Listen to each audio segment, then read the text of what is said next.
keep up. Please don't crash. That's 5-0 on your ass. Don't get stuck. My shit blasting up. Window tinted, can't get caught. My bitch bad, but more leave you on your ass. Taking up. Yeah. What's the deal, everybody, man? This is Ricky Montoya checking in, a.k.a. The Fooest of all bears, and you are now tuned into I Think You're My Driver podcast, man. So thank you to everybody who has tuned in with me thus far. Today's episode in particular is going to be Who's in the Passenger Seat. Let's go ahead and introduce yourself, passenger. Hey, what's up? I'm Paul Thompson. Well, hey, man, thank you for coming on the show, man. How you doing today? I'm cool. I'm good. A little tired, but I'm happy to be here. I feel it. I'm pretty sure it's that Oklahoma weather that's kind of throwing you off. Yeah. It's been raining since I got here. I've been here for like 5 days, 6 days maybe, and it's just rained the entire time. I like that. And, that's like the one thing that I think about, especially with you, coming from LA, is that LA seems like y'all never really get rain. So is it kind of like this around this time of year or not much? Nah, it's hot as fuck right now. It was actually like 105 degrees, which is what I was expecting out here. I was expecting it to be dumbass hot because that's what I'm used to, but also some rain. So I knew what I was getting into, but it's been a while since I've been around rain. Like usually that's January for us. Oh, for real? February we get some rain. This year we got fire instead. But Oh, for sure. Well, shoot, I'm going to go ahead and get us started. I got a little icebreaker game here. So basically we got like a little either this or that kind of thing. So kind of get us started here. Now, how I kind of phrase this one here is basically try to see like, are you an Oklahoman living in LA? Or are you a LA person with the heart of an Oklahoman, basically? So kind of starting us off here, I'm going off of food and activities, basically. Okay. So first choice here, right off the bat. Now we're going to go, would you go with either Roscoe's or Golden Chick? I'm going to go Golden Chick. I don't really fuck with Roscoe's like that. But also I don't think people in LA are really that going up for Roscoe's like that anymore. I feel that. That's like the one thing that I notice, like every time when you come, you be like, hey, bro, can we swing through Golden Chick real quick? Yeah, that or what's that joint called? Chicken Express. Chicken Express. I got to get the good chicken strips, the fat, the gravy, all that Oklahoma shit. We talking spicy or mild? I go mild, but the spicy is cool too. And then they got good catfish at Chicken Express. Okay, fair enough. Okay, so then staying still on the food tip. Now, would you go with Waffle House or IHOP if we're talking LA or Oklahoma? I'm going to go Waffle House. I had a bad experience on my last Waffle House trip, I can't lie. But that wasn't here. That was in Virginia. I was out there for our show and had the worst Waffle House I've ever had. IHOP is consistent, though. It's just not great. It's just consistent. You're going to get the same no matter where you go. It's like McDonald's, basically, for breakfast. But McDonald's, I ain't going to lie, I be getting that McDonald's breakfast from time to time. The little fake pancakes, they kind of go.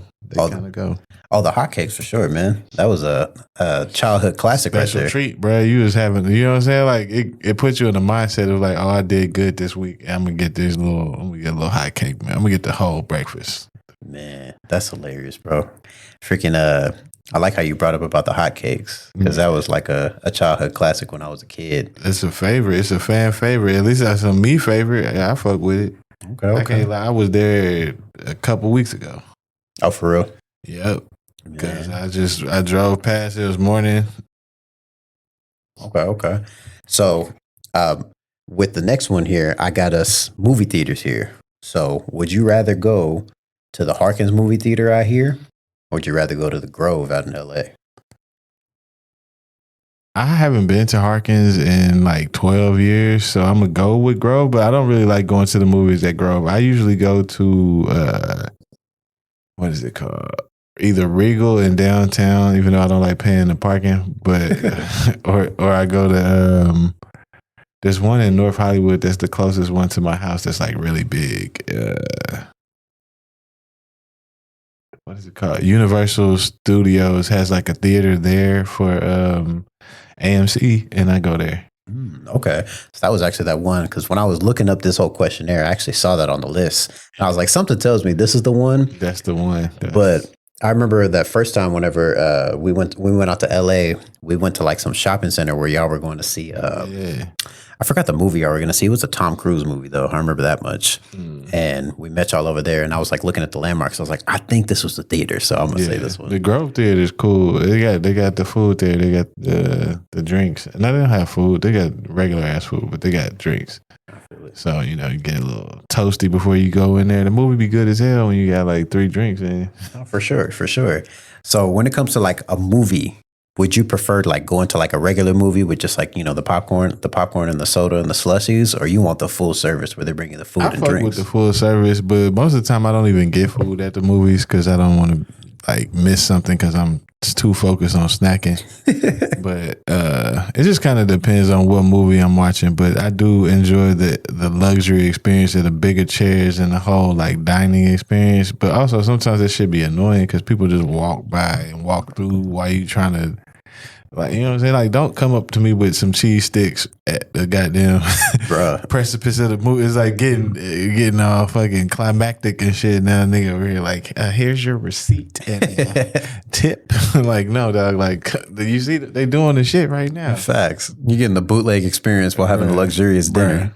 Exactly that. That's funny, man. Walk through my shit. No, for real. And, I feel like that's kind of like the culture out in LA because there's just so many people. Like just walking around and like, especially like dealing with like going outdoors and stuff, which made me think about this next one that I got, which is the last one. Before you say this question, I do want to shout out Alamo Draft House in downtown. That's a good theater to go to. They always have like exclusive movies and shit like that. And then they also have good ass food. Oh, okay. I'm gonna have to put that on the list for the next time we go. But they do interrupt your ass during the movie. Like, bro, here go your pizza, sir. Like, just put it on the table. Let's keep it rocking. Facts. It's like, continue with that question. My bad. No, you good. So then the last question that I got, of course, just trying to see where you are. Would you rather take a walk around Lake Hefner or like Lake Overholser? Would you rather just take your trip out to, what you call it? Like Lake, Ocean.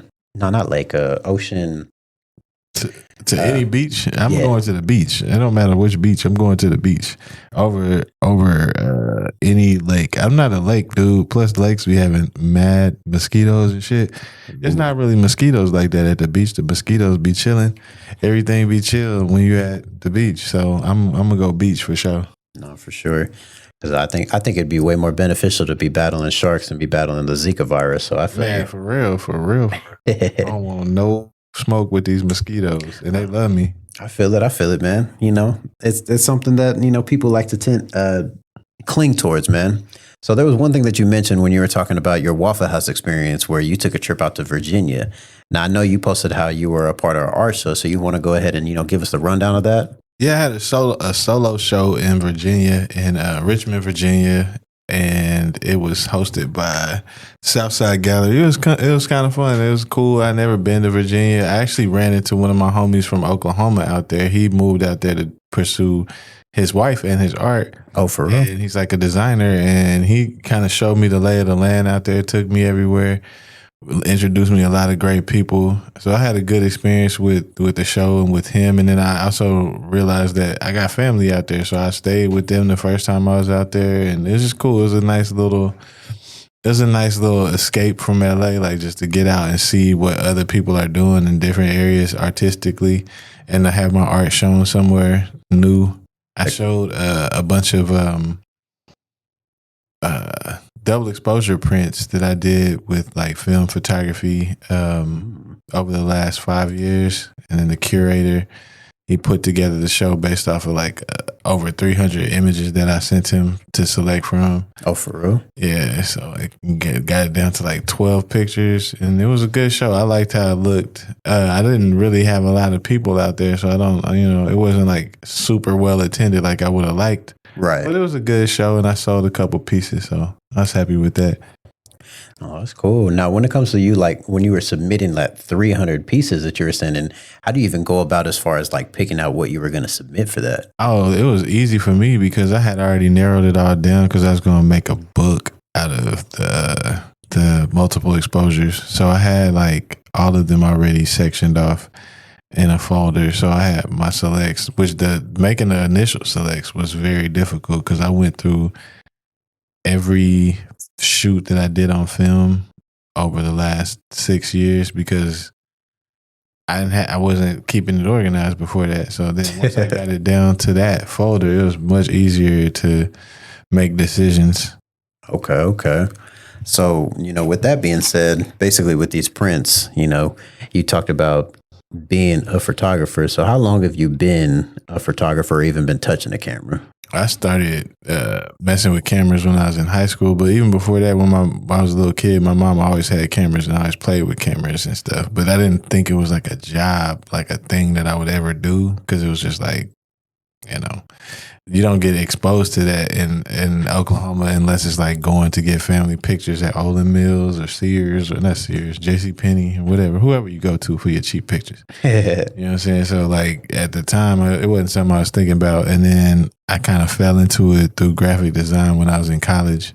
Ooh. And actually started taking my own pictures and MySpace came around. People wanted me to take pictures for their MySpace or for their mixtapes or for whatever. And I'm like getting paid. And I'm like, yo, I'm getting paid like as much as I was getting paid for a week of work for like 2 photo shoots. And I'm like, yeah, I can do this. It's a workout. I'm actually doing something I like and making money. So I just leaned in. And so now it's been 20 years almost. It'd be like next year it'll be 20 or maybe this year's 20. I don't know. I kind of lost track. Damn. 20 years, like thinking about that, because especially like only being like 27, so you've been doing the majority of my life, man. Yeah, but I've been doing it almost the majority of my life. I started when I was like 25, 24, 25, when I like actually took it serious. I was taking pictures in high school just to get out of class, but like I didn't even take photography class. They had a digital camera. I was the only one who knew how to work it. So I just walk around the school with it, taking random pictures. I don't even know what became of any of them pictures, but it got me out of class, and that's all I wanted. So it was like basically you were like taking pictures for the yearbook, but you didn't know what was getting submitted in a sense. Nah, I wasn't even taking pictures for the yearbook. I was literally just walking around the school taking pictures. Like, you know what I'm saying? Like, oh no, I'm testing out the camera for the class. Heck no. I just, I got permission from Miss Cotton and Miss McCauley to go take pictures to make sure the camera is working properly. For sure. I was just some of them did go into the yearbook because I had friends that was on yearbook committee, but I wasn't doing them for the yearbook. I ain't care about no yearbook. I feel you. So when it comes to like even then you basically cutting class, like taking pictures, like with you going through all these phases, whether it was like taking pictures in high school, doing like the graphic design in like college, like what is like the main thing that you really love to shoot or grew to love shooting over time? I like taking pictures of people. I like taking pictures of scenes and just like scenery and sunsets and things like that. But like there's no I've never made money from selling a picture of scenery. So I kind of stick to taking pictures of people because it's a profit center. But I also just like I'm kind of shy, so that's my easiest way to connect with people is when I'm on set and just like I get to talk to them and learn about them and develop a relationship with them through the photos and through the process of photography. Okay. So that's kind of what makes me enjoy it more. No, for sure. And I love that you brought up, especially like being able to connect with people on set, because that kind of leads into the next question I had lined up, which is like wondering which do you actually prefer, like actually shooting like on a set in a studio, or do you like doing like outdoor settings kind of impromptu? That's a good question. I kind of like both. I enjoy shooting in studio for like projects where the result needs to be a certain way, but I love shooting on location because you get more interesting backgrounds, you get more interesting lighting, you get more interesting everything. It's just more interesting. I like nature, so I like to be in nature. So I have a preference for outdoor, I guess. I feel you. On location. Now, you talking about just like loving to be in nature. That kind of reminds me of that one time whenever you brought us on that shoot when you took us out to Malibu to that private beach. Like, was something like that, because that was kind of an event, at least from like my eyes. Do you have like a memorable story from whenever you were taking a lot of these outdoor shoots or even traveling to go and do these shoots outdoors? Like my first time ever getting hired to go outside of Oklahoma was to go to New Orleans. Oh, And most of the shots were done outside. We went into Metairie and all these different little places, and we went over to what's it called? Basically, we went to the levee that broke a couple weeks before it broke. like Katrina time? Yeah, What? yeah. that was my first experience getting flown somewhere. And it's like a little windstorm that happened during one of the shoots, and I was just like, "Damn, this is kind of scary." It was like shit blowing everywhere, and it was like, "Yeah, this normal." Like, you know what I'm saying? We in hurricane season, so this ain't nothing. You know, that's they, you know, with their little accent and shit. And I was just like, "Yeah, this shit kind of, yeah, we should go back in." They was like, "Nah, this ain't nothing. This ain't nothing." And then a couple of weeks later, shit, it was something. It was something else. That's crazy. But like, just as far as other times that I've been out and shooting outside, like I shot this WNBA player outside at one of my favorite beaches, and I didn't know like anything about king tide, and it was like during king tide, which is like this King tide. specific time of year when it's just like a huge high tides, and the waves that come in are really big and like roll you over, apparently, because niggas got rolled over. And it was an interesting experience, and yeah, so that's one that was really memorable, just because it made me be more aware of my surroundings and everything like that for preparations like that. Let's look at when is high tide. Is it king tide? Like, let's look up what the fuck is going on in the world. No, for real. And, you know, I think about that, especially like being an adult, because I mean, speaking for myself, I don't really check the weather at all. I'm just kind of like, I just kind of just raw dog life and just like, all right, do I need a jacket? You know, I'm probably going to put on some shorts and some shoes. So it's like, Probably. especially like in a sense to where you have gotten the opportunity to like travel.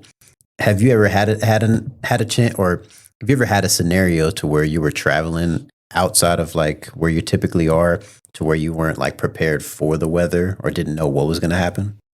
I go to Houston a lot for one of my old clients, and it wasn't that I wasn't prepared or didn't know what it was going to be, but it's like every time I got off the plane and got hit with that crazy fucking humidity, it was like, especially in like December, or like when you think it's going to be cold, because you know it's cold everywhere else, and you get off that plane and it's just hot, wet water air coming into, like, just soon as you get off the plane, like you're on the air bridge and it's just hot, and then you get out, you got your little bag and you step out that door from the air conditioning airport, it is just wet, hot, just breath air, just hot mouth warmth, just like, why I feel like this? We in the damn bayou or something. Like, why are we cooking Out there in that third ward. You immediately, like, you're not even sweating, it's just condensation on your face. The lens on the cameras turn like gray and hazy and have water on it. It's just like, yeah, I don't be ready. You get ready pretty quick, because it ain't no other options once you're there. No, for sure. And like, I think that's also like something that could kind of help play into some of the shots. Has that ever like worked into your favor when you ran into a scenario like that? In Miami, like, you get the nice glistening glow when it's hot and warm and wet like that all the time. So I like that. And also, just when you're in Miami, you never know when it's gonna rain. Kind of like Oklahoma, but like it's just, I don't know. It's Miami. It's different. It's better. It's prettier. You be by the beach, and I had a shoot where I'm about to actually work on those pictures today. But I had a shoot where we were shooting on the beach, and it just started downpouring. And Oh, snap. it was beautiful. It was cool, but like, I was like, also like, okay, I need to take all this stuff in and Yeah, for put sure. it at least under something, because nobody was prepared for that extreme rain. And then it only lasts for like 10 minutes, and then it was like, all right, let's get back out here and try to finish the shoot. Man, To think it's like 10 minutes can really seem like a long time, especially when you're out there with expensive equipment. Oh, absolutely. I threw that in the bag. Everything was in the bag. Ran on the sand to safety to the back of Soho Beach House. And then as soon as we got in, it was like, stop raining. So it's like, let's try to catch it. Let's try to catch some more shots before the sun go down. No, for sure. Now, I know like you had talked about how you've been taking a lot of trips to Miami lately. So like whenever you got the opportunity to step foot into Miami to do more work, how did you feel about that? I mean, I actually previously did not like Miami. Oh, for real? The first 2 trips I took, it was just too hot. I couldn't. I was barely able to survive. But this time, I went out there. The last time I went out there, it was like during. No, the last time. The first time I went out this year for work was like during maybe March. So it was not hot yet. So it was cool. Okay. I was like, okay, I can deal with this. And then I went a few more times before summer hit, and I'm like, okay. Then I got friends and stuff out there now, so it's a lot more enjoyable. I still prefer like New York or just somewhere that's not so hot, but I do like Miami, and I love Miami in December. So Oh, for real? that's something I gotta do more often. December in Miami is like the ultimate, except the sun goes down mad early. But like running around at night in December, you catch the art festival, art Basel, shit like that, and it's a great time. It's a little too many people sometimes, but it's a rare time that I enjoy being around people when they out there looking at art. Oh, for sure. Because I think it's like a way of like a community kind of coming together, especially when it comes to art. And I feel like, especially photography too, I feel like it's kind of like a community on its own, even if it's just like people who don't take the pictures. Yeah. And do you feel like, depending on like where you are, the communities can kind of vary as far as like the type of shots or what people are expecting? Yeah. Like in the South, people are a little bit more critical of like some of the pictures I take of women and stuff. They might be like, oh, it's a little risque. And I'm like, everybody has body parts, bro. It's all good. Like it's just pictures. So like, don't get too swept up in it. It's not sexual. It's just like human, like anatomy sometimes. No, for sure. And I don't know, on the East Coast, they like a little bit more dark and moody, which is what I like to do. And LA is more bright and colorful, but it's actually moving more towards bright and muted colors in LA too. I feel like the internet has homogenized things a little bit more, right? Where people see everything all of the time and Pinterest their way through creating an aesthetic that they like, and so everybody has a little bit broader sense of what they consider artistic or beautiful. Okay. Now, I love that you talked about the whole, people in the South kind of having this, risque view of your work, because you have a book series as well, the Love or Lust. You want to talk about that series a little bit? Yeah, I put a book out in 2020 that I had been working on since like 2015. And oh wow, sold out of it in a few months, and I was planning on making a series out of it. I still haven't put out the second edition. Just trying to figure out how and when would be best, and when I'll have the money to do it. It's expensive to do a book, for sure. Sure. What was even the inspiration that started the idea back in 2015? I believe you said. I was working at a men's fashion brand, and I just got bored shooting this same lighting, this same boring style every day. Right. And I started being like, I need to have a personal project. So I was going to do an art show. So I started shooting these like dark, more moody shots, like what I wanted to shoot when I first started doing photography. And I built out like maybe 7, 8 shoots. And then I was about to do the art show. And then I got fired from my job. I can't afford to do the art show now. So I kind of put everything on the back burner. But every once in a while, I would just do a shoot similar, like in that same mood and that same energy, and just like go to people's houses, get comfortable. We just talk, and then I just set up the lights and shoot, and keep that same vibe of like dark, moody aesthetic, Right. personal, intimate shots. And over the course of that 5 years, I did like 50 shoots for it. Then I finally put it together, and then the pandemic hit, so I didn't get to go do the little book release that I had planned, but I still did the book release and sold the books, and that was pretty amazing to me. So yeah, that was the series with that, and then like some of those pictures became some of the prints that I used in art show that I did when I did a show in New York and I did a show in LA before I did the book. Right. That was like leading up to the book that were supposed to culminate in the book release and art show where it would be like whatever. We didn't do the release show. I got you. But I got you. I had it all rolling and she was rolling. It was going to be really great. And I mean, the release went well. Shout out to everybody having money during 2020. Facts. Everybody who bought the book. Shout out to all of y'all. Everybody that supported early in the game, because I saw like 50 of them on Kickstarter. Oh, for real? So I only had to worry about selling 50 of them afterwards, and it didn't take that long. Oh, that's what's up. And like, especially with you talking about how like the shoots started to get like a little bit more personal as far as just like going to people's homes.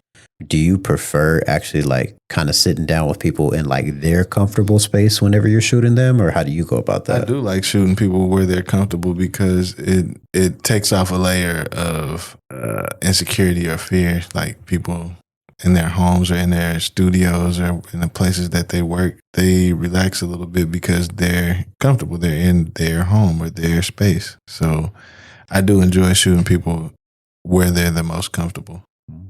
Okay. And I think especially like when you can come to like a common ground, kind of like make it like an even playing field for the other person, it can kind of allow them to kind of release and give you like that best, I guess you could say, get the best outcome from what they're really trying to get. So absolutely. And one of the things, one of the reasons that I started doing shots at people's houses is because when they be on location, they a little more nervous or a little bit more like tentative. But when they at home, they know where all their shit is. They know where they cool. Or even when they at my crib, it's like I make it very comfortable. Right. Wherever I'm at or wherever I'm shooting, I try to make it extremely comfortable. But when it's like in a studio, it's like dry and like the energy is like I am going to work. I am at the studio. But like when you're in a home, it's like, okay, let's relax, let's chill. We can sit on the couch for a little while. For sure. We can sit down and like look through the pictures, see what you got. We can just like vibe for a bit. Yeah, man. And not feel like we on the clock for the time, like, because the clock do tick when you paying by the hour. For sure. Now, with like doing a lot of like those personal shoots, do you have like one story that like really sticks out, especially around like the whole Love or Lust book whenever you're in the process of the shoots? So one of my favorite shoots is when I was in Dallas. It was after I had already did the first art show in LA. I was in Dallas and I was shooting a friend that I met in LA who had moved back to Dallas at one of my friends' houses in Dallas. And like, it was one of my favorite shoots from the book. It's actually the last picture that's in the book. And I just like talking to her, like, is there anything interesting or special that you can do that no one else can do? And then she like did some Cirque du Soleil move where she like rolled into a little ball and like flipped over and then landed on her feet. And I was just like, wait, what? That's crazy. Yeah. And so that was one of my favorite shoots just because it was just like really chill. All the pictures came out crazy. I used more film than I had. Like I was like really transitioning into using film a lot. And so I used a whole lot of film, shot a lot of film, and all of the film was like amazing. So that was one of my favorite shoots from the book series. Heck yeah. And like, it seems like film can kind of like capture like the mood or the stuff that you kind of like tend to, I guess, lean towards, if that's the word you want to use. So do you prefer like shooting on film or do you prefer using like the digital prints? I love shooting on film. I like the way it looks. I like the texture. I like that you have to take your time. I like that you can't see it until after you develop it. I like that you could fuck it all up in the development process. Like it's a level of risk involved when you're shooting on film, and I like that. I like risk. I like having to be intentional. Like I feel like you can get a digital camera and just go blam it out, and you gonna get something. But with film, you have restrictions. You have limits. Like I shoot with an RZ67. You get 10 pictures per roll of film. Each roll of film is like between $8 and $15 or $8 and $20 now. Oh snap! And then development can be between $10 and $25 now. So it's like you have to be intentional. There's stakes. You're shooting on digital. You buy everything up front, and then you keep the memory card for years. You keep the camera, the lenses, all that. You know what I'm saying? The film, even though you have to keep buying more and more. It's just like once it's shot and it's developed, and you have that negative or that positive, depending on what type of film you use. Right. You keep that. And you can scan it different ways. You can print from it directly. It's just, I don't know, it's more tactile, and it just makes the experience feel more, what is the word for it? It just feels more real. It Right. just feels like it's real. And digital just feels like I'm just doing whatever. It just feels too smooth, too clean. It doesn't have that feeling. And then also, I'm old, so like we only had film when I was a kid, so it just feels more like home. I got you. I think that kind of aligns with everything how you say, just like being more intentional. Because like I even think about like those old, film pictures, the Polaroids, where you snap the picture, you wait a good 15 seconds for it to power back on. So it's like I feel like that kind of is like a great way to like really make sure that you set the shot up how you're supposed to. So kind of just like moving on, but staying in the same lane in a sense. With doing film, you talked about how you started out with doing that as a kid. Do you have like something that kind of keeps you connected, or like always like a little memory whenever you're using the film that just kind of like keeps you with using film? I mean, just thinking about the tangibility of it. Like when I was a kid, we had like the prints, but we also kept the negatives and all of that. So even though we never printed from the negatives, we just kept all of that. Right. And so it just ties me back to being younger and just like what I grew up on.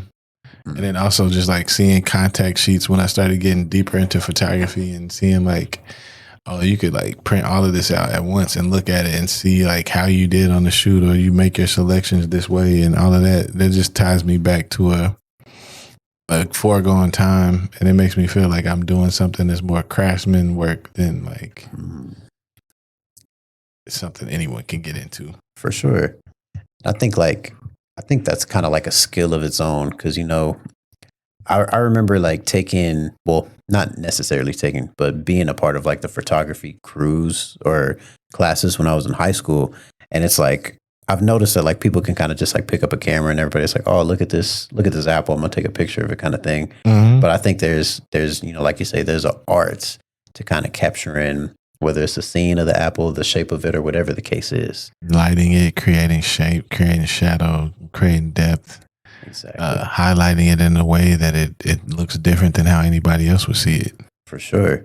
So like kind of staying on that aspect, like were you ever like a drawer, or are you like really good at drawing? Oh, no, the reason I got into photography is because I'm really trash at drawing. Like I tried, but my drawing is for shit. My painting is also like, I just haven't put the time in. My friend is a painter, and he just be like, you can paint, you just don't paint enough. He's like, you could draw, you just think your drawing suck. And I was like, yeah, they suck. He's like, see, that's why you're not good at drawing, because you don't think they good, and so you don't keep trying. I was like, but they suck though. He's like, see, that's why you can't draw. And, I mean, who knows? He might be right. I might one day sit down for 3 months and just get good at drawing. No, for sure. But I probably won't. I mean, I don't blame you, bro. I really don't.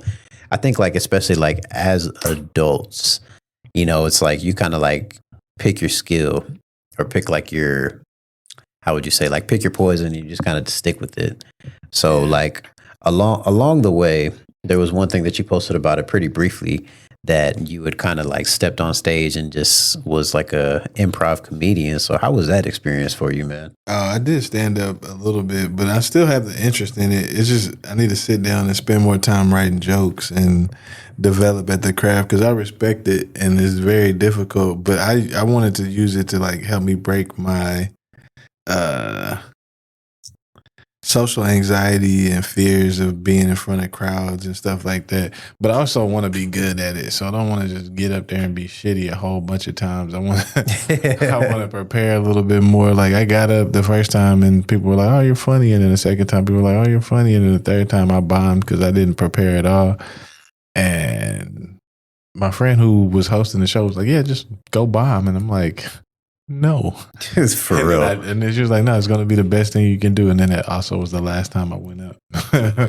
Okay. But it wasn't that bad bombing. It was just like, damn, this is what it's like to suck. No, for sure.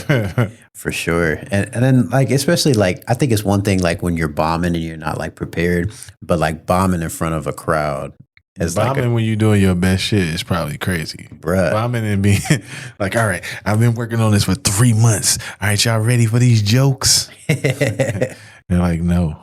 No. And like, especially like when you're going out there, you know, when you're dealing with different crowds, you know, everybody kind of has like a different sense of humor.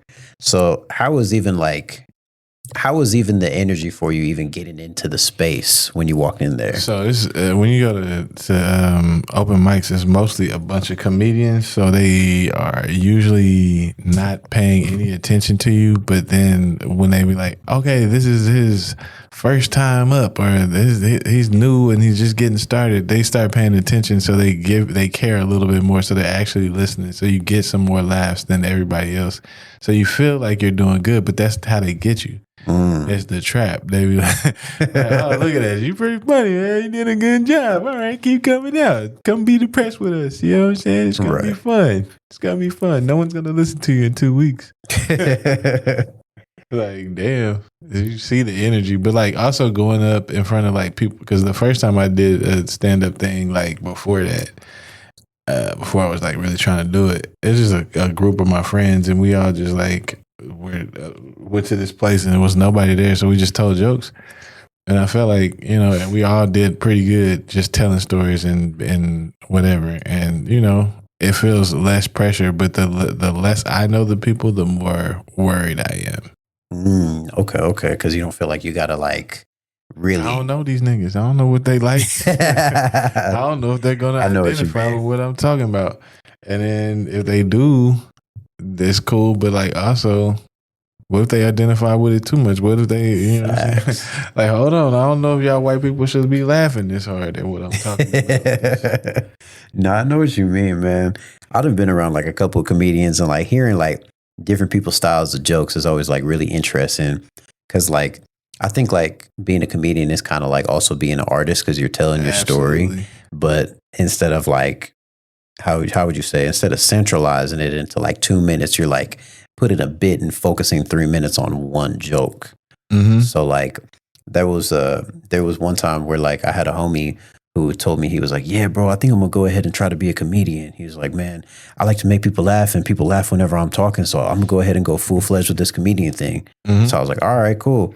And he phrased it to me as this idea, and then 2 weeks later he came to me, he was like, "Hey, bro, I told you about this comedian thing because I kind of want you to be my manager. And I feel like you got that mind to be a manager." And I was like, "Okay." I'm like, "So let's hear some jokes then." And I'm like, "I think you're kind of funny, but let's hear some jokes." And so he sent me a voice memo. He was like, "All right." He's like, "Let me go ahead." He was like, "So I was writing this joke." He was like, "Basically, like, man, when I was a kid, my dad was beating the fuck out of me one time, man. And like in the midst of him like beating my ass, I'm like thinking to myself, like, damn, man, like, are you mad at me? Are you mad at life? Like, what's really making you like put this belt to me? Like, I really did something to you." And it's just like got me thinking, like, dang, could you imagine if I was to turn the belt on you, me thinking as an adult? And I'm like sitting there listening to the joke, like, what are you talking about, fool? And I was like, Yeah, bro. Go back to the drawing board a couple of times, man. Let's bring this But back. that's the process. That's the process. He got a nugget of truth in there, like, and then he just needs to expound on that. But that's why people go to open mic, so you can tell the joke a gang of times before you take it out there. Because it's like, are you going to tell the joke as a quick hit, or is it going to be a whole story?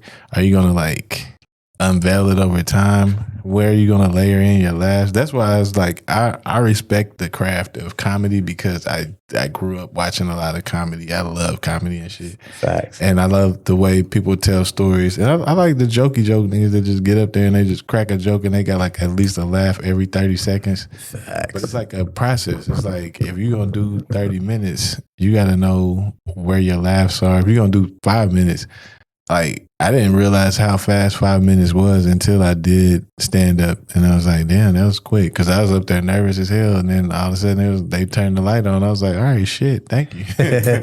That's my time. I was trying to get off here 2 minutes ago, but No, I know what you mean. Like, especially like watching comedians or like being around comedians, you don't even realize like how much 30 minutes passes. Because I used to think about that, like watching the little the 30-minute Comedy Central stand-up that they used to do. And like, even like watching some of the stuff, I would watch it as a kid and be like, dang, like I need more of that. I don't need this little 30-minute special. And I remember whenever the homie was telling me about like, oh yeah, I'm gonna be a comedian. I have an issue of like, when people tell me an idea, I start thinking like, man, maybe that's something I could do too. And I wrote a joke and I kind of like left it alone. But I basically kind of had this joke where I phrased it as like, oh, okay. And I'm like, the one thing that I've learned about growing old, especially like being around old people, is they always love to tell you, don't grow old. It's going to suck. And everybody always has a different experience about telling you why they're old. But the one thing that was always funny to me was hearing people talk about arthritis. And it's like, arthritis can really affect your life, and you don't really think about the effects that arthritis can do. And you think about arthritis in a manual labor, whether it's like somebody, working with their hands or even doing something like knitting. But the one contender that I don't think anybody really thinks about as a great contender for arthritis are gangbangers. So it's like, you spent your whole life twisting fingers. You used to be banging West Side, but now you're banging Wetzel Pretzel because you can't get your fingers untucked. And I was like, okay. I was like, all right, that's solid. And I wrote it and I never touched it again. yeah, you got to go up and go get up on an open mic and do some jokes and see where they go. You never know. You never really know. You might find your thing. And then also it's like the joy of telling jokes and just the comedy in general is just like, you might meet your people. You might meet people who you can write for, or you might meet people who can write with you, and like you might find a lane in that, and you get to enjoy that time. Like, you're gonna be broke as fuck, but Facts. but at least you'll have laughs. You'll have the laughs, and sometimes that's more important than money. No, for sure. I think it's just like the essence of it, and especially like when you're getting a laugh off, it's kind of like a confidence boost also. Absolutely. It feels great to make somebody do something uncontrollably. Like when they just sit there and they just yucking, sound like goofy. That's the shit. That's like, you're like, I'm in control now. I'm the captain now. Like, it feels great. Heck yeah. It definitely is a confidence boost. Now, I know you were talking about, having like social anxiety. So that was like your way to like break into stuff. Were you at all like a class clown, or like somebody who just kind of like crack jokes? A quiet class clown. I would get in trouble because I would say the joke to one of my friends like quietly, or like draw a picture and pass it, and then like these niggas start laughing, and I'm like, bruh. Now the teacher got the picture of me drawing them, and now I'm going outside to talk to the teacher. Bruh. And I was like, bruh, I'm just trying to enjoy the class. My bad. I'm sorry. I wouldn't. And like, yeah, I was the quiet class clown, and then like the other niggas would just say what I said out loud, and they get in trouble, or I get in trouble, or we get in trouble. And yeah, I did not like getting a lot of attention in like middle school, high school. But before that, I was like dancing like James Brown all through the Target, all through. I feel good. Like, I had that. I had that spicy personality where I just like always want to see everybody looking at me, and then for sure. Middle school is just like, don't look at me. I feel like every kind of adolescent can go through that little phase. We all kind of start off as like fiery firecrackers, and then just somebody let off that one good joke on you, and you just kind of like, you know what? Let me tuck in. Exactly, man. Before somebody get my ass again, y'all did too good. Y'all was doing too good on me. I don't even know what it was. I just decided one day, I guess, that I'm just not gonna be that dancing nigga no more. I'm gonna just be cool and quiet. I'm gonna be calm and in the cut. Shoot, I also remember the last time whenever I like made the decision, I'm like, you know what? I'm gonna stop roasting people. My homie roasted me way too bad one day. I was like cutting up on him. I don't even know what I had in me that day, but I was just like really leaning in on him. And he didn't say anything. And that's when I knew, I'm like, he finna hit me with a good one. And like, he waited for me to stop. And he was like, man, I've been trying to give you peace and trying to give you grace, but like, shut up, Sheen. Like, stop talking to me. You look like, just like Sheen right now, the way you're talking to me. I was like, you know what? I'm done roasting. Like getting cooked one good time will make you a little bit nicer to everybody. Like, God damn, I didn't know y'all thought about me like that. Bruh. You ever had that ugly friend that want to always talk shit about you, talk about your looks, but you can't really talk about them because you like, what I'm saying is true. Facts. Like you joking about me being ugly, but I know that I'm not. But if I say something about you, I don't know if you know that this is really you.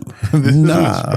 See, I had that issue of like not holding back. Hold back all the time. So I actually had a homie who I told this story on the last episode that I did where we were kicking it. And this is like a dude that I was around like on a regular basis. And one day we were kicking at the apartments. We're all just smoking, we're just having conversation. And he was just sitting back, just quiet, just staring at me. I was like, oh, he finna say something wild.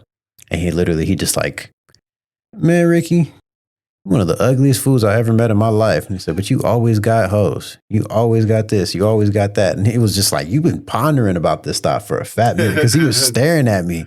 And I was like sitting there like looking at him like, bro, I really lean in on you right now.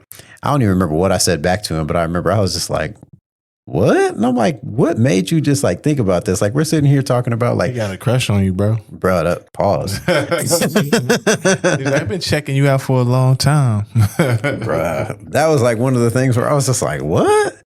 But it's like one of those things to where like I learned to like not like take it to heart, because I think like the best way is when somebody is like really like pondering on that joke is like the timing, which I think like, I really wish I remember what I said back to him, but I remember I said some fire shit to him. I remember that one. Cooked him up real good. And I remember like, they're like, oh, Ricky. I don't remember what I said, but I remember everybody was like, all right, bro, pass the blunt. Come on. They got the reaction you needed. Yeah. And I was like, all right, that's what I needed. That's what I needed. Yeah, man. Like, I think like that's also something that can kind of go hand in hand with like being a photographer, is like really like getting like that confidence boost from whether it's just like the interaction with people or even like getting like the shot. So do you remember like a specific time to where you really felt like that boost of like, yeah, this is where I'm gonna be? I actually don't remember a specific time. I feel like I feel it like almost every shoot where it's just like, oh, this shit is going great. When it's not going great, it's like, oh my God, hold on, I need to take some more pictures. I need to step back and take some more pictures. I got to do something else. Or really, it'd be like when I'm shooting film and then I develop it and I'm like, oh, okay. Yeah, we got something. We got something. Before you even scan it in, you just see it and it's in undeveloped form, and you just like, yeah, that's it. We got it. No, for sure, man. So kind of just gonna pivot out of these. I got a couple other ones that I'm gonna let off before we continue this one out. So there's a couple topics that have been going on out in the pop culture scene, if that's what you want to call it. So what's your take on this whole, how many times should you wash your jeans? What's your take on that? I be washing the fuck out of my jeans. But that's just me. I'm not a Japanese denim in the freezer type dude. Like Japanese. I wear my jeans. So like until they beat up, I'm going to keep them. But also I don't have a lot of jeans right now. I feel like post pandemic, my jean game got real weak. I got a lot of like khakis and slacks and all of that. I think that's that grown man status then. Yeah. Because freaking when I saw that topic, it reminded me. I'll never forget this, man. I even told my homie about this when I was a freshman in high school. That was like when I got introduced to Levi's 501s to be specific. Yeah. And so I went and I convinced my mom. I'm like, Mom, I need these 501 jeans. Like these are the ones that I need. I've been looking at them. A couple of my friends have them, and I like the way it looks on them. So I know it's going to look good on me. Mm-hmm. Now, mind you, I didn't know that 501 jeans were like huge until I really put them on. And I was like a praying mantis as a kid. So freaking like they look gigantic on me.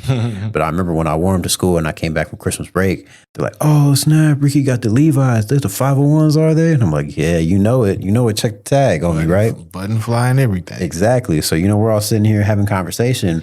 And one of the homies, he pops up out of nowhere with this, phrase. And he goes, hey, man, so how are you doing with washing them? And I was like, this is probably like the second time I wore them. So I haven't washed them just yet. And he was like, yeah, you might not want to wash them.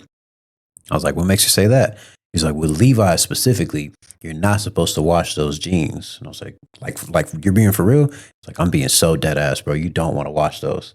So I'm not joking when I say this. I did not wash those jeans for at least like a good year and a half. Damn. Because I was like, man, bruh, I kept them in the closet. I stuffed them in the back. I would ball them up sometimes. And I'd be like, you know what? Iron these real quick, Mom. And I felt like maybe like the refresh of the iron was what was getting me right. But like looking back on it, I was like, damn, like I used to walk home in Texas heat. Like 100 bruh. You're supposed to put them in the freezer to like kill bacteria and all that good shit. My mom wouldn't let me put no damn jeans in the freezer. Yeah, but you and me both. When I worked at a men's clothing brand, I was doing that shit because they was just give us jeans for free all the time, and they was like, "This is how you take care of them." But like, I don't be giving a fuck. Like, the wear and tear is part of the jean. That's part of it. Let it look like it's been worn in and knocked around a little bit. Yeah, and I think that's kind of something that I've picked up on as like an adult. As like, when at least think speaking for myself, when I was like in high school and stuff, I thought like so heavy about my image. I got to do this. I got to wear this. I got to wear that. I can't do this. Can't have faded jeans, but freaking like I got some jeans on that I got from Target. They're like $25 and, one wash and they're done. But I was like, you know what? I can say they're vintage. Man, I got these from such and such. So I think it's like that also kind of puts like that extra like battery in your back to like have your own confidence in what you have on. Yeah. So I like thinking about it from that aspect, especially as an adult. Now, also kind of just on the same tip of being an adult, there's one last topic that I was thinking about where the scenario of being an adult, is there anything that adults should have that you don't have? A fucking savings account. You and me both, huh? You and me both. That's really it, dog. I would love to own my own house, but I don't think everyone should have it because corporations been buying houses for like the last 10 years. So bruh, shit's priced up. Right now, a haircut. A haircut? I don't have a haircut. You and me both. Like adults should get that, but I don't have that today.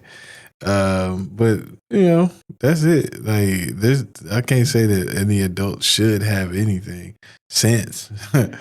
I feel you. That's about it. A driver's license, maybe I got that. It's legal and legit. So no, for sure. I didn't even think about that because like I'm over here thinking like, oh, Swiffer, Sweeper, Swiper, some shit like that. I didn't even think about a savings account because I for sure don't have a savings account. That's the most important. You got to put some money aside for later. If you don't have a savings account, have an investment account.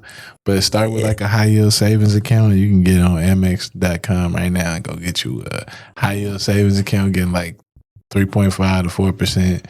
It ain't a lot, but if you put 1,000 in there, you know what I'm saying, it start growing. You just keep putting money in there every week. For sure. It just, it don't even got to be a lot. I think they say 10% of everything you make, you should put in savings. Right. So start now. You got kids, brother. Yeah, I was actually telling Sydney about that because like, she wants to do the whole having quinces for both of them. Yeah. And they're 3 years apart. So, you got to, You be gotta put prepared. the paper back. Yeah. Full. So I was like, you know what, man, I'm going to start an investment account. Because Yeah. it's like, I got at least a good 10 years. So that gives me time to at least get at least a good 20 racks set aside. Hell yeah. So I thought about that aspect especially. And, I've been saying this for like 6 months. I'm like, yeah, we're going to do this. I'm going to do this. I'm going to do that. But Yeah, saving now is cheaper than doing it on credit later because the interest rates, you don't know what the interest rates are going to be later. bruh. But you know what the interest rates are right now that you're going to get on your money. So you might as well put it aside and let it work for you. Yeah, my uncle actually put me onto something like that when I was in high school. Like right when I was about to graduate, he had told me, he was like, you need to start working on your credit. And that was the first time I ever heard anybody talking about that. And he had explained to me how his son did like a starter credit card, like just like, $300, put it away, pay it off or whatever. So I went to my bank. Exactly. So I went to my bank trying to find the same program. They didn't offer credit cards for starter people. You had to have credit to get a credit card through them.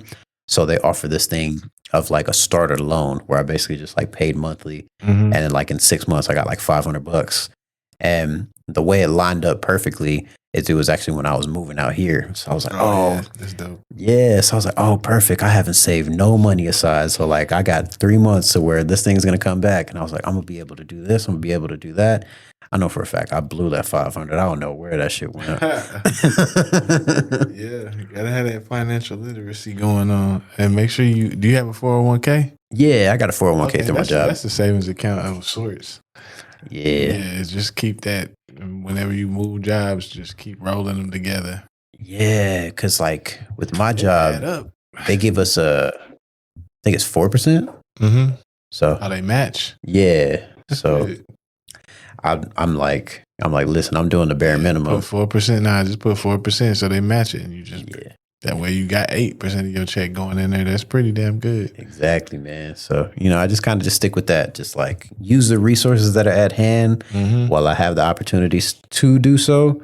So that way I'm not sitting here worried about like, damn, I put all this extra money aside and now where's my money for my bills kind of thing. Yeah. But yeah, man. But shoot, with that aspect, man, I do want to thank you for being a part of the show for sure. If you got any ads or anything so that way people can keep up with you or you got any links, go ahead and link them here. Chris Paul Thompson on Instagram and on Threads. It's also my website. Yeah, go look it up. Go look at cool pictures. If you got some money, holler at me for a shoot. If you got a lot of money, holler at me to direct something for you. Oh, okay. Yeah. Yeah. Thanks for having me on. Yeah, no problem, man. Thank you for coming. A podcast in a long time. Oh, for real? Yeah. Well, I'm glad that I was able to, break the egg for you, man. So shoot.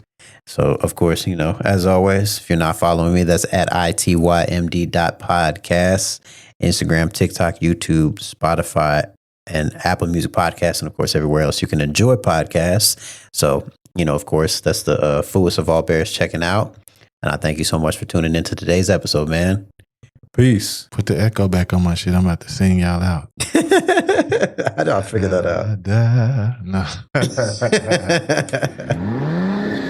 Going too fast, 150 on a dash, bitch keep up. Please don't crash, that's 50